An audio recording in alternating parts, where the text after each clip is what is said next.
According to the U.S. Census Bureau, in 2013, there were 161 million women living in the United States. All of these women, no matter their race, educational levels, industry of choice, or economic standing, were and still are affected by the gender wage gap.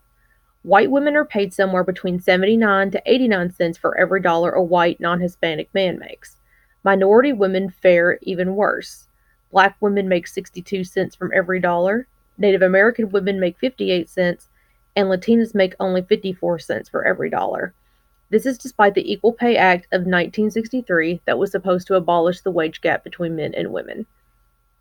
There are those that would like us to buy into the myth that there is no gender pay gap, both men and women alike. 28% of women do not feel that they are discriminated against in their pay. This is despite ample proof from the American Association of University Women, the Bureau of Labor Department Statistics, the National Organization of Women, and the Economic Policy Institute. Hannah Rosen, the author of the book The End of Men, had this to say in a 2013 Slate article.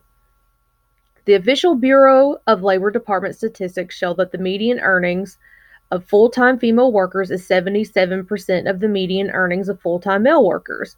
But this is very different, she continues, than 77 cents on the dollar for doing the same work as men.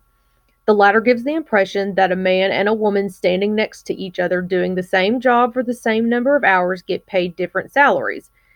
That's not at all the case. Full-time officially means 35 hours a week, but men work more hours than women.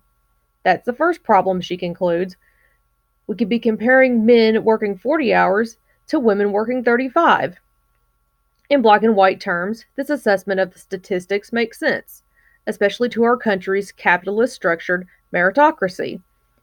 If you work 40 hours, you should earn more money than someone working 35. The truth, however, is that if we were truly relying on the statutes of meritocracy, stay-at-home mothers would never have to clip another coupon again. According to data at Salary.com, stay-at-home mothers would make almost $170,000 a year based on hours and jobs worked. Ms. Rosen's argument fails to mention the well-documented proof that women suffer a wage penalty for motherhood, whether that is leaving the workforce altogether or by cutting their hours at their job. Why do women do this? Because in our society, women are perceived and expected to be the primary caretaker of their homes and families. This makes maintaining a 40-hour work week difficult. For women that stay at their jobs full-time despite the added load of housekeeping and motherhood, women are less likely to negotiate their pay for fear of retaliation and being marked as pushy.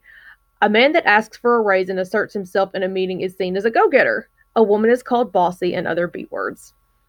These social stereotypes do not allow women to participate as fully in the labor market as men and leads to discrimination and unconscious bias. Women hold almost 60% of bachelor's degrees, but only account for 19% of Congress members and 5% of CEOs. 15 million of all U.S. households are run by women. This systemic oppression must stop, but the question is, how do we do it? In the pursuit of social justice for women's wages, I would advocate for two new policies. One is for the Paycheck Fairness Act that would protect women and other workers against retaliation for discussing their salaries with coworkers. If wage theft is discovered, according to the act, it would provide plaintiffs who file sex-based wage discrimination claims under the Equal Pay Act with the same remedies as are available to plaintiffs who file race or ethnicity-based wage discrimination claims under the Civil Rights Act.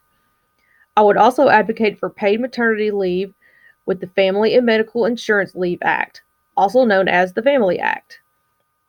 It would provide workers with up to 12 weeks of paid leave while they were covered from giving birth or caring for ill family members.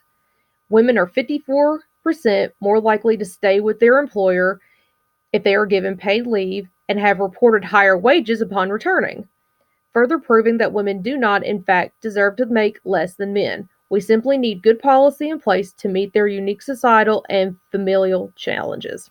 Thank you.